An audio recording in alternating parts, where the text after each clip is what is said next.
Greetings, my dear viewers. Welcome to our analytical digital pit. Just released episode 57 part 2, and trust me, it's a roller coaster. This part, the longest and wildest, brings together a bunch of our favorite characters in one go.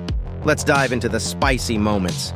We dive deep into the return of the TV woman, the fate of the cameraman ninja, the resurrection of the Speakerman Titan, and our poor homeless brown cameraman who has no time to rest. The G-Man isn't having the best day either, and we're going to break it all down. Every hidden nook, every Easter egg, everything you probably blinked and missed. Hold on to the end. There is something to enjoy. Click the like and subscribe button as you do. Ready? Go. So let's remember what happened in the first part.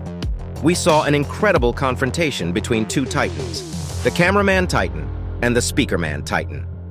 Despite the fact that the Cameraman Titan showed a significant superiority in strength, he was almost defeated, thanks to G-Man's cunning.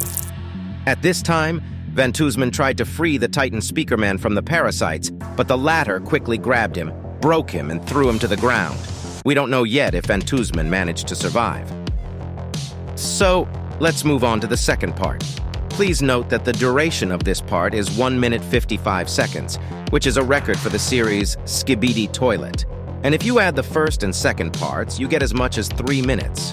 Both parts are rich in special effects, so it took a long time to develop them. The series begins with the Titan Cameraman and G-Man breaking out of a close-quarters fight. G-Man aims all of his lasers directly at the core of Chan's Titan.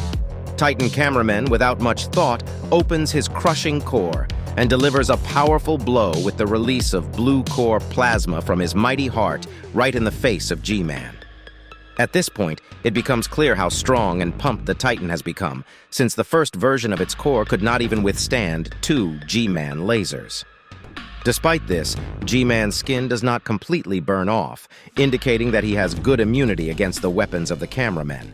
Using the moment of stun, rose in a fighting impulse, raising a powerful hammer above him and delivering a crushing blow directly to the head of the Titan. Despite the devastating force of the blow, the Titan does not die immediately, which testifies to the extraordinary resilience of the G-Man. This fight continues with incredible intensity, and the outcome remains unpredictable. The hypersonic turbine hammer is finally in the hands of the Titan. Recall that in the first part he did not use a hammer, probably in order not to inflict heavy damage on the Titan Speakerman. But in this situation, everything went differently, and the Titan Cameraman decided to use the hammer. It's a bit of a mystery how the hammer ended up in the hands of the Titan Cameraman. It may have been nearby, or brought to him, or it may be a transformer hammer hidden somewhere in his structure that can be pulled out at the right moment and molded into the right shape. In the first part, it was seen that the hammer clung to his back, but in this series he appeared, seemingly out of nowhere. Note that in this series, turbines appeared on the hammer, which was not noticeable in the first part.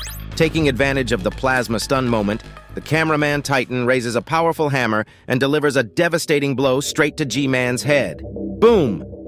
However, G-Man manages to soften the blow by quickly hiding his head in the toilet. It's amazing how the G-Man is cunning and resourceful. Having sent G-Man into a deep knockout and taking advantage of this pause, he turns towards the Speakerman Titan and sees that his best friend Ninja Plunger Man is lying dead. The Titan Cameron's face reflects a fatal rage that consumes him. Without a second thought, he shifts into jet mode, folds his wings into a combat stance, and rushes at the infected Speakerman Titan with frantic speed. Apparently, the weakness of the Speakerman Titan is the long reload time of its cannons. Perhaps this flaw will be corrected in future episodes. The explosive rush of the Cameraman Titan was so powerful that the cameramen that were on the roofs of the buildings were thrown away like small puppet toys in different directions. Possessed by emotion and rage, the Cameraman Titan relentlessly hurls the Speakerman like a soccer ball. At that moment, he clearly lost control of himself. As the stunned Titan Speakerman tries to stand up, the Cameraman Titan is attacked from behind by an ugly blade strider wielding 4 samurai swords.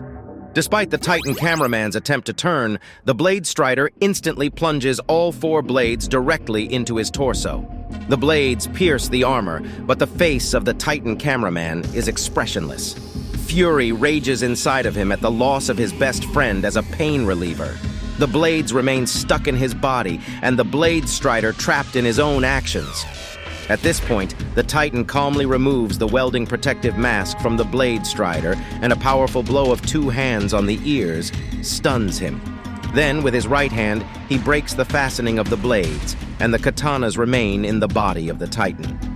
There is a feeling that the Cameraman Titan is almost invulnerable, but it is worth remembering that his vulnerability lies in his core.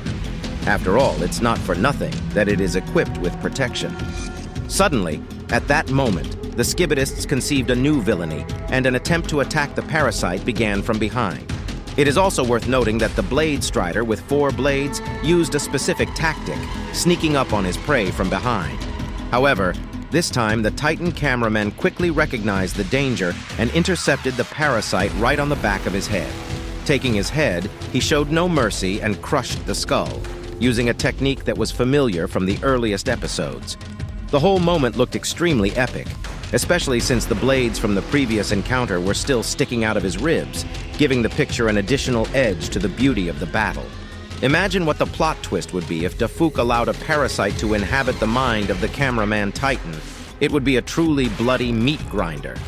During this time, the Titan Speakerman managed to reload his guns and, taking advantage of the moment, shot in the back of our hero Titan Cameraman. And here comes the most climactic point of the battle. Like a stealthy ninja in the night, a beautiful TV woman enters the stage. It is especially worth paying attention to her blades cleverly hidden in her sleeves. This weapon is probably a characteristic of the army of TV men. As I said earlier, in one of the episodes we saw that this woman is able at certain moments to show extreme cruelty and composure, turning into a merciless killer. If you haven't seen this video, be sure to check it out. Link in tip above. And now an important question arises.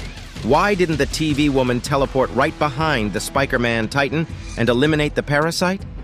This is likely due to the danger that he might destroy her the same way he destroyed a ninja plunger cameraman. Therefore, the Cameraman Titan and the TV woman acted in concert as a well-coordinated team. As soon as the Titan diverted attention to itself, the TV woman began to act. This again emphasizes their interaction as an effective team, causing even more respect. Throwing herself behind the back of the Titan Speakerman, she instantly starts hacking at the head of the parasite with her knives. In an attempt to take the TV woman off of itself, the parasite uses the Speakerman's arms, but the Cameraman Titan remains unfazed and tightly grips the Speakerman Titan's hands. At the same moment, the TV woman continues her terrible mission. The parasite itself, once trapped, emits a terrible roar through the speakers of the Speakerman Titan in a desperate attempt to somehow resist the opponents who attacked it. Don't forget to like and subscribe to the channel, and of course, watch the continuation of this analytical review in my next video. See you!